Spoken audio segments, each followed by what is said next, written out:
And welcome back to the channel where we talk about only good comics. I'm Brant, and this is Friday First. This is that series where we talk about those brand new #1 issues, new character debuts, new story arcs, and the like.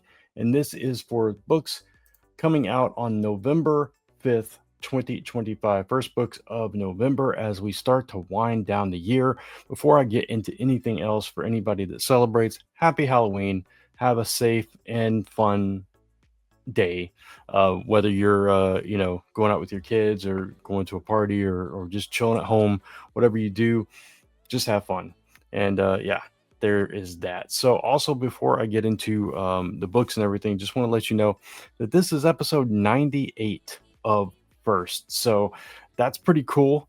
Can't believe I've been doing it for that long. I remember it feels like yesterday when I was doing that 1 year celebration, and now we are approaching 100 episodes. And yeah, I might be changing some things up a little bit when we hit that milestone. So stay tuned for that. Got some ideas, and we'll see what happens with the channel. So hoping for just improvements as I continue to grow here. And thank you all for sticking with me this long, whether you've been with me the entire time or you've just joined recently. I appreciate you, and I appreciate your comments. I appreciate your views. I appreciate your feedback. And yeah, I hope you're enjoying what I'm doing for you, I guess. And I hope I'm providing some kind of information, some kind of take that you are enjoying or appreciating, or that it's informative, or whatever the case may be. I hope you're getting something out of the show. Also, if you're looking for more content like this, you should check out Mike Spider Slayer's First Issue Fridays over on Comic Book Corner 2.0, where he does a similar show where he goes through each listing, shows off the variant covers, preview pages, and so forth. So check that out at Comic Book Corner 2.0. So with that said, let's dive into those recaps from last week's books. I'm going to talk about 4 books today in the recaps that came out this week, new #1 issues. So the first one we're going to talk about is part of the Age of X-Men, or the X-Men Age of Revelation event, which is Undeadpool. And this one is written by Tim Seeley with art by Carlos Magno. And this was an interesting book because all the hype going into it was Deadpool can't talk. So what is Deadpool without talking? He's known as the Merc with the mouth. You take the mouth away, what do you have? And what you have is not quite a zombie, but as close to a zombie as you can get without being a zombie, I guess. So basically, Deadpool got infected by the X virus, and it did something weird to him that kind of activated his healing factor in a weird kind of way. He is basically just a drone. His body is walking around. He's conscious inside of it. He experiences everything that his body is doing, but he can't control it. He doesn't like it. And yeah, apparently he is now. Well, it doesn't really spoil it. I think it's pretty obvious. Let's see if it says in the description here, because I don't want to give something away. Yeah, it says he has to devour the life force of mutants. So basically, he has to literally devour mutants to kind of get his wits about him for a short period of time, and he has to keep on doing this over and over again, or he loses himself and becomes this zombified version. So we get introduced to this cast of characters in this description. It talks about them: Fearless, Magni, Kid Man Thing, and Fantastica. And Deadpool in his narration, because he does talk, but it's just inner monologue instead of verbally. He kind of explains all about them, kind of still breaking the fourth wall a little bit, but it's very balanced. It's not over the top. But he explains the motivation for all these characters, who they are, where they take their inspiration from. But their kind of journey is very short-lived, at least for most of them. So I thought it was fun. I thought it was a fun book. I would come back for the next issue. If this was an ongoing series, I'd probably lose interest really fast. But given that it's like a 3-issue miniseries, yeah, I can stick this one out. I think it's a fun little story, especially if you like any version of Deadpool. I think this gives you just enough of his classic persona to latch onto without kind of overwhelming with all the jokes and all the breaking the fourth wall stuff. I don't think it's too much. I think it's that perfect balance that, frankly, Cody Ziegler did really well in the Deadpool series. I think Tim Seeley has done a good job with that as well here. So I'm curious to see what happens with this version of Deadpool going forward, though, especially given the cliffhanger we get at the end. It seems like old friends are going to get involved here, and we'll see how that plays out in the long run. Next up, we're going to talk about Cloak or Dagger, another X-Men Age of Revelation tie-in.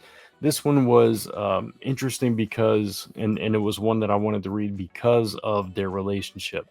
So they're married now.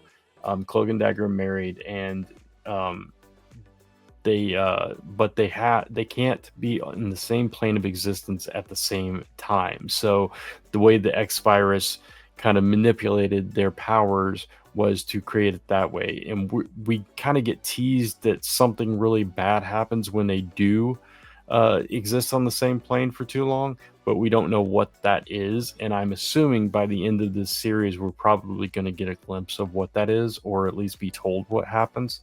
But there was also a twist at the end that kind of complicates everything for their relationship and for, just everything involving those two characters and their life or their life together. Added a new complication to things. So we'll see how that plays out. The story itself, it was just basically Cloak and Dagger involved with this group that are trying to get humans to safety, and try to stave off the X virus. But the Von Strucker twins had other plans, and they are kidnapping humans and purposely turning them into mutants and using the ones that survive and all that kind of stuff. And so yeah, you're kind of seeing that. I wish this particular story had a little bit longer to kind of breathe, because I would like to see like a 5-issue miniseries of this actual story. I thought it was pretty decent. Obviously, it's a short story. We're not going to get too deep into everything that's gone on with Cloak and Dagger or any of the other characters involved. But I think this is one that I'll stick with just because I like that dynamic. I like the fact that it's this tragic relationship where they can't be together. So we'll see how it goes going forward, though.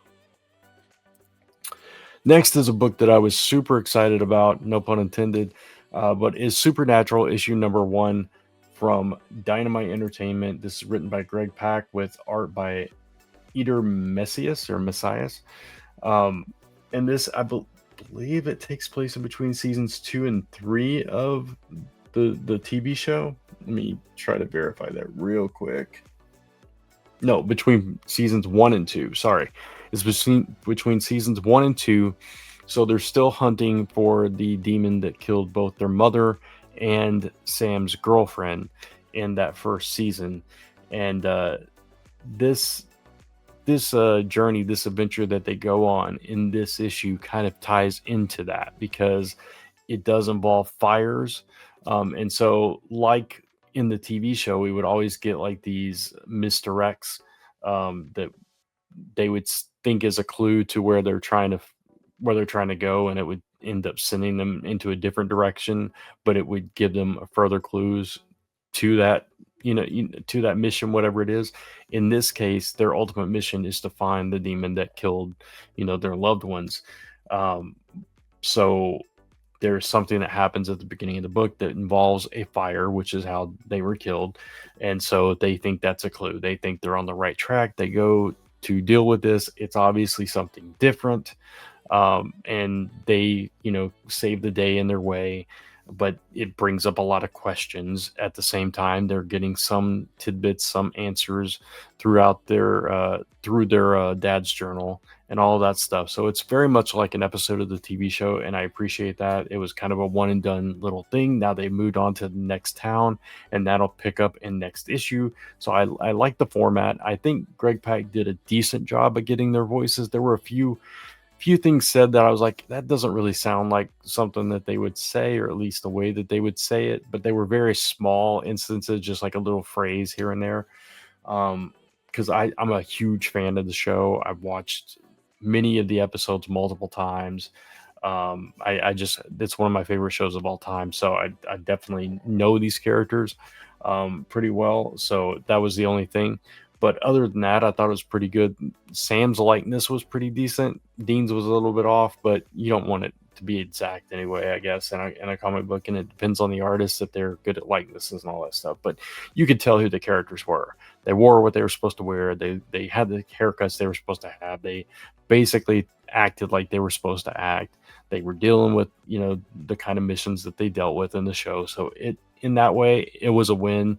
I really, enjoyed it, and I wish, I don't know. I assume it's a mini series, but I wish this was an ongoing. I could read this forever because I love these characters. Yeah, so that's it. That's a win for me. If you're a big fan of this TV show, you'll like this comic. And finally, we got to talk about Absolute Batman 2025 Annual Issue 1, lead story, written and illustrated by Daniel Warren Johnson of Transformers fame, of Do a Power Bomb, Murder Falcon, Beta Ray Bill. He's really been on the rise over the past few years, has really done some seminal work. His Transformers is my favorite Transformers comic I've ever read in my life. I think he did a great job at capturing their voices and not overwhelming us with so many characters at one time. And one issue in, Robert Kirkman has done a great job of continuing that on as well. But I was really curious to see what he could do with a character like Batman. And I granted it is the Absolute Universe version of Batman, but that's fine. As long as it's Batman, I'm cool. So yeah, I think he did a great job within the world that we have come to know in Absolute Batman, which is a massive hit. This is the early days. He's already Batman though, and he's already got the massive Batmobile, which he brought to life in great majesty in this issue. I think it was just a fun little one-off story where he goes to this town to get some gear and stumbles across these thugs beating up a guy, and he has to interject, and it gets him into a little trouble. He puts on the suit and cleans up the town, but in the process of it, he kind of has some introspection where he looks back to this conversation he had with his father and how it kind of shaped the words of this pastor that he came across as well, who kind of told him, you have your way, I have mine. I have to keep these people safe in the way that I know how. I'm going to help this injured dude, even though he was beating me down just a few minutes ago. I've got to help him because this is how I make things better. And it kind of made him really kind of reevaluate who he is and the way that he is taking on his self-imposed mission. So in classic Daniel Warren Johnson style, you had a lot of over-the-top action and just kind of blown out of proportion fights and everything, which are just fun to watch. At the same time, you had that emotional moment, that emotional resonance kind of push through all of that at the end to cap it off. So beautiful story. Then you had a backup story by James Herron, which was appropriately kind of horrific.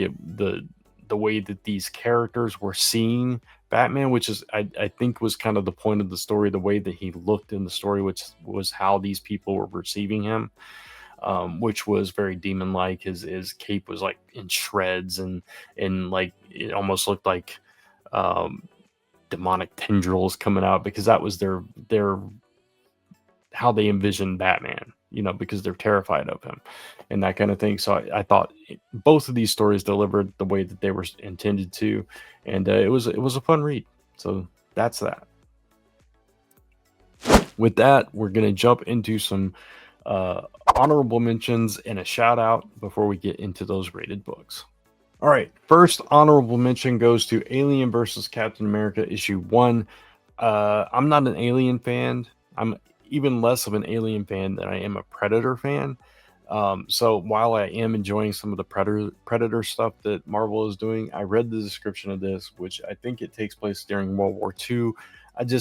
These are two things, that time period and Alien, that I'm just not a fan of. So this isn't for me. But if you're a huge Aliens fan and you like what Marvel has been doing with these crossovers, you might want to check this one out.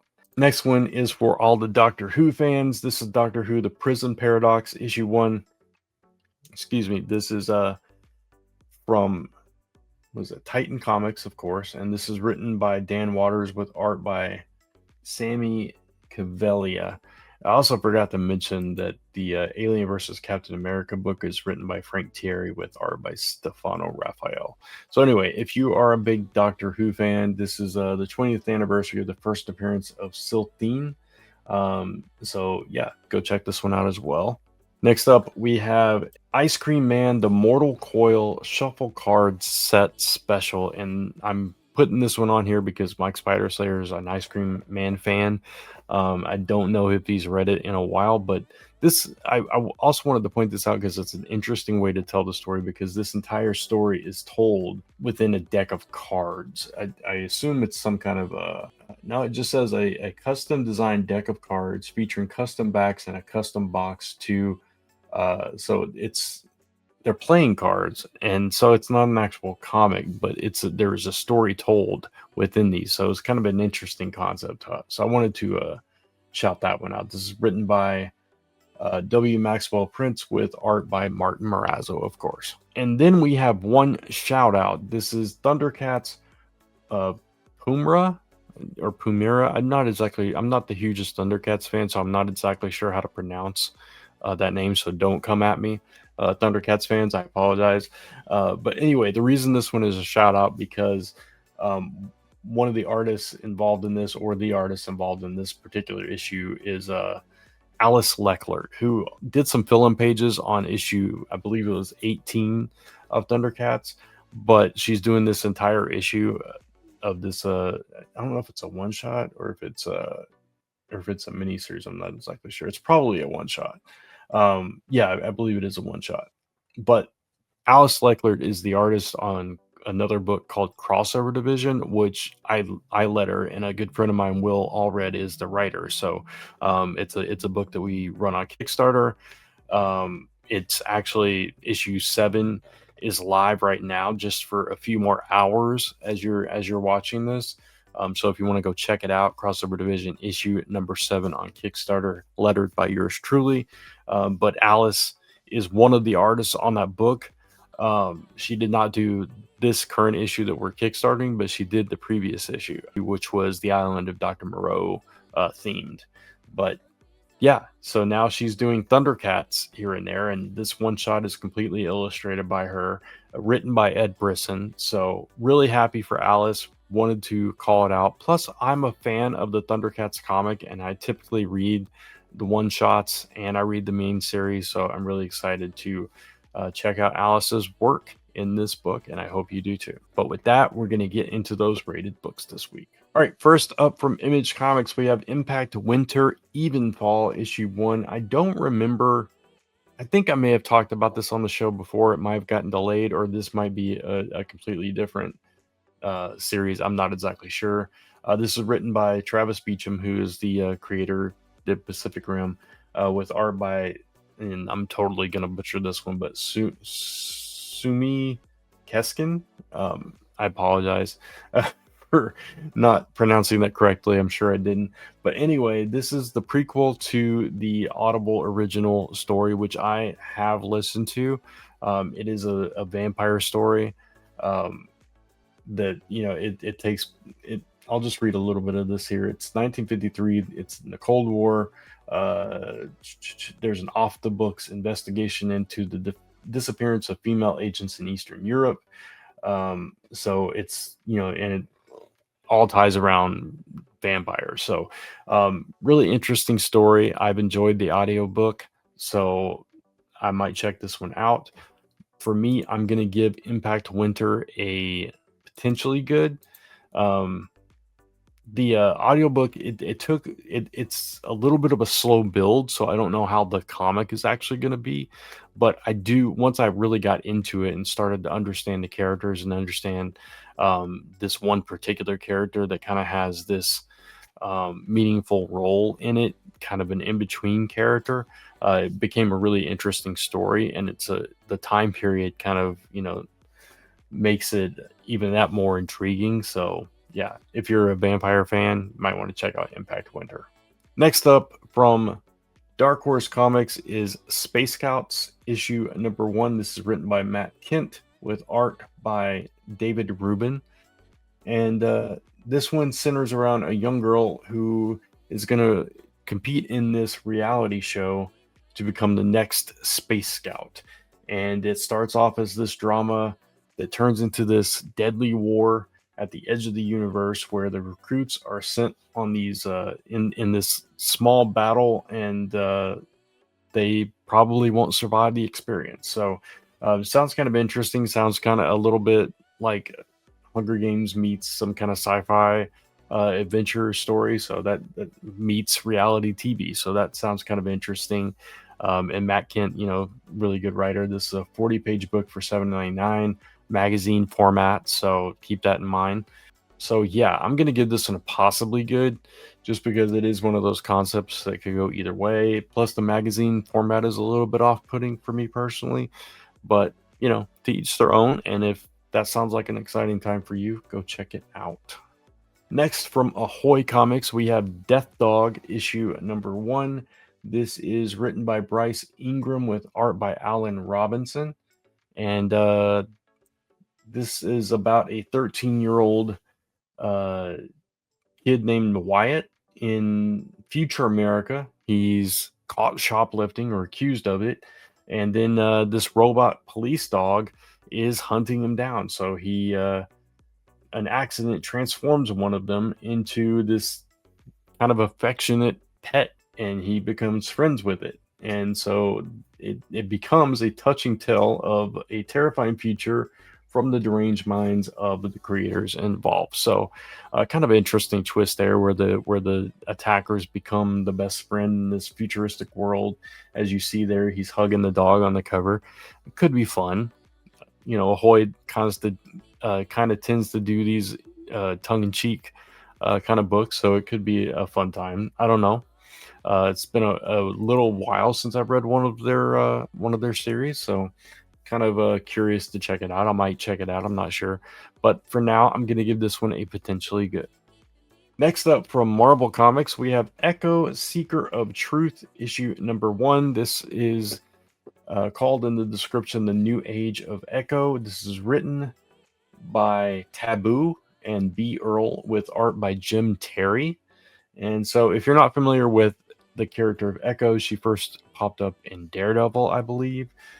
She's been obviously in the MCU by way of the Hawkeye series. And so in this particular story, her cousin goes missing in LA, and she has to go there to try to find out what happened to her. But instead, she finds out these disappearances are kind of tied to this wellness cult called Wisteria Meadows. And so she starts digging into this, so it becomes like this mystery that she has to uncover. So that's kind of cool. I like Echo. I like mysteries, and you mix those things together. It could be a fun time. I'm not familiar with the creative team at all, though. So I'm going to give this one a potentially good. All right, next up is Harley and Ivy Life and Crimes issue number 1. And this is kind of the origin story of them together. So if you're a big fan of Harley Quinn and Poison Ivy, you're going to be into this. You get to see their first fight, their first embrace, their first everything pretty much is in this book. So this is a 32-page book for $3.99. This is written and illustrated by Eric Henderson. I know some of the art that she's done. I don't know what else Erica has written. So, but either way, that's pretty cool. I know Erica Henderson is an Eisner Award-winning artist and writer. So yeah, pretty cool for Poison Ivy and Harley Quinn there. 2/3 of the Gotham City Sirens. And for this one, I'm going to give this one a promisingly good. So sounds like a fun time. Cover's cute. And yeah, looking forward to this one. Then from Ignition Press, we have No Place, issue number 1. This one is written by Tim Seeley with art by Stefano Simeone. And this one is about an estranged teenager. She's a daughter of immigrants. She was outcast, and she comes home to her Chicago neighborhood, and she's kind of still an outcast because her story is that she was the champion of this magical jungle called Meahuela. And that kind of puts her at odds with everyone who thinks she's a fraud, thinks she's telling stories, she's just trying to get attention, all this stuff. But she's also led by a legend from the land of Oz, so this ties into the Wizard of Oz and everything. So and there's this secret agency that kind of controls these fictional worlds and all this stuff. So now she's called upon to save the world from a Lovecraftian nightmare kind of seeping into it. So it's tying all these magical lands together, written by Tim Seeley. That sounds like something right up my alley. And I'm kind of excited for this one. Ignition Press has been doing a lot of really cool things lately. I've only had a chance to check out one of their books so far, but everything I've heard from them has been really good. So looking forward to this one. And for No Place, I am going to give this one a promisingly good as well. Next up is Planet She-Hulk issue 1 from Marvel. This is Party of One. She-Hulk is back on Sakaar, and yeah, spinning out of Imperial, of course, where we know that she was kind of sent there after the death of Scar, Hulk's son, and she got stuck there for a while. I'm a little behind on what's going on in Imperial. I don't recall exactly where things left off with She-Hulk, but obviously this is coming out of that, and now she's in charge of keeping peace as the planet is at war. And the thing that's exciting about this, first, the artist is Aaron Cooter, but the thing that's exciting about this for me is that this is written by Stephanie Phillips. At first, when I heard about this series, I was kind of on the fence about it, but I'm a huge fan of Stephanie Phillips' work across the board. I think she's a fantastic writer. And I think she's got a lot of cool insight. I love her just like personal story, getting into comics and everything. She's a really intelligent person as well. I follow her on social, so I'm just a big fan of her writing. So yeah, that makes me excited for this one, and I'm looking forward to seeing what she can do with She-Hulk. So for Planet She-Hulk, once again, I'm giving this one a promisingly good. Now, here is my most anticipated for next week. This is obviously something that I'm passionate about. You all know that I'm a huge G.I. Joe fan. We have G.I. Joe issue number 13. And the reason this one is on here, I know it's not a number 1, but it is the start of a brand new story arc. And not just that, but this is the beginning of the Dreadnok War. If you know anything about G.I. Joe, you know that the Dreadnoks are this kind of motorcycle gang, kind of New Zealand, Australian vibes, and England vibes. They're kind of all from different places, but a lot of them come from those kind of areas. And they commissioned by Cobra a lot, but in this one, there's a shaky relationship between the Dreadnoks and Cobra, and obviously by the visuals on this cover, we have Cobra Commander and Duke seemingly on the same side against the Dreadnoks. This is I think it's a fold cover. It's on the front and back, a gatefold cover, and or not a gatefold cover, but a wraparound cover. Gatefold would be 4.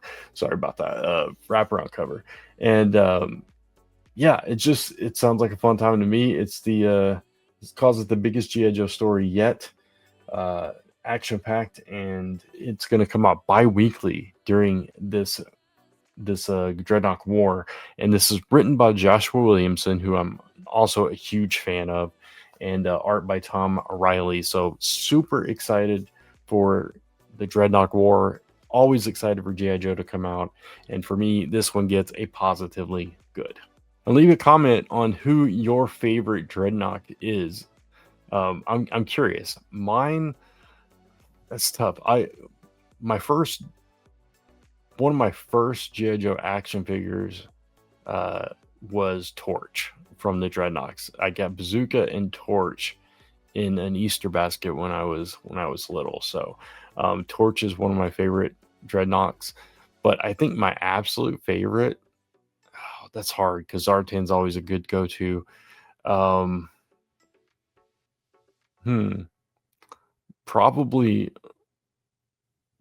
Monkey Wrench, just because he was always kind of out there.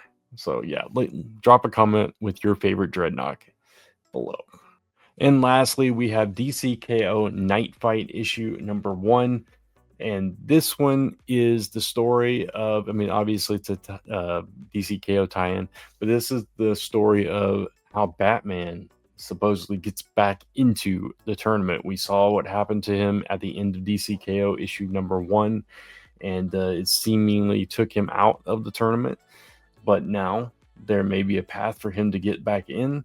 This is cited as the greatest fight of Batman's life in this over-the-top crossover miniseries. So yeah, he's battling against the Batman of the future and all kinds of stuff. Gotham has been turned into this deadly arena where he's going to be at war and trying to fight his way back in. So really excited for this one as well. DC K.O. has, so far been really exciting. All the tie-ins have been good so far. So really excited for this one as well. And I'm giving DC K.O. Knightfight a promisingly good.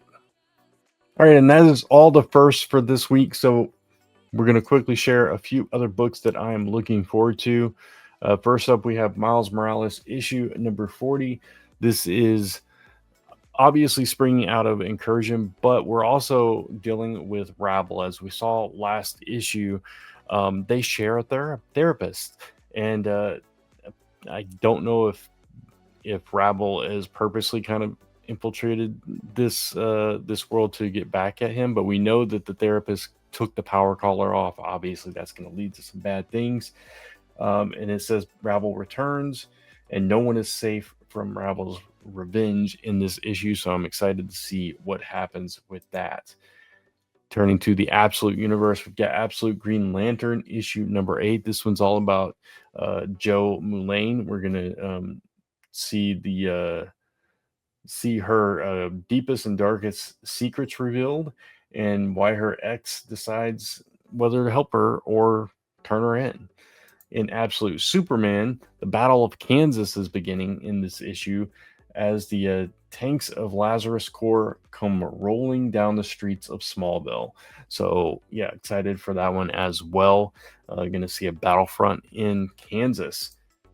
Going over to the main DCU, we've got Cheetah and Cheshire robbing the Justice League.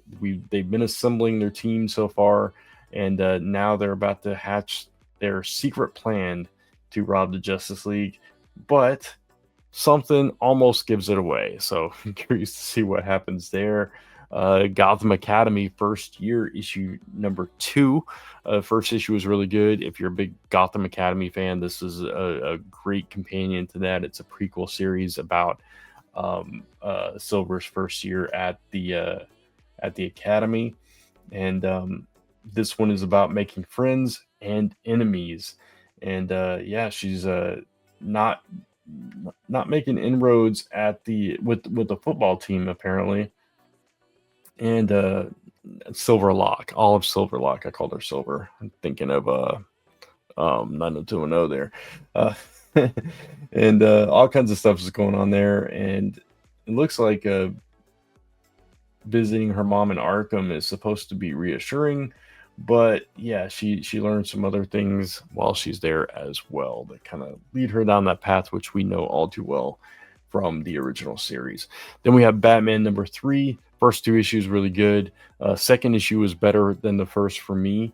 Now we have Vandal Savage making his move against Batman and Robin in this one. And We've got the Riddler in play here as well. And yeah, so excited for the continuation of this new Batman series by Matt Fraction. Void Rivals, issue number 24. We know that things kind of went sideways with the whole Solila thing and the this Zerta and Zerta Tryon, and we don't know which side was right, whether Solila made the right choice or not. Is she betrayed or is she the betrayer? We're going to find out in this issue. And finally, Rook Exodus, issue number 8, my favorite book on the stands. Absolutely love Rook Exodus. If you've not checked it out, you should check it out. Volume 1 deluxe hardcover oversized edition just came out. It looks gorgeous. I need to get my hands on it. Mike Spider Slayer picked up a copy. Jason Fabic's art is just absolutely gorgeous in this book. And yeah, in this issue, we've got Rook, Direwolf, and Matterhorn going into the tunnels of Exodus as they face off against Arachnid. So thousands of mutated spiders swarm from the shadows. That's going to be creepy and exciting. And meanwhile, Stag is making his move on another warden as well. So super excited for Rook Exodus. But that's it. That's all I've got to talk about this week. I hope you enjoyed it. If you did, please consider giving it a thumbs up. It really does help the channel and help the show. And of course, subscribe and hit that notification bell so you don't miss any of the episodes on the channel. You can follow me across social media at OnlyGoodComics or type in onlygoodcomics.com to take you right back to this YouTube channel where we talk about only good comics. Until next time, thanks for watching. Take care. Keep reading those comics, and I'll see you soon. Bye.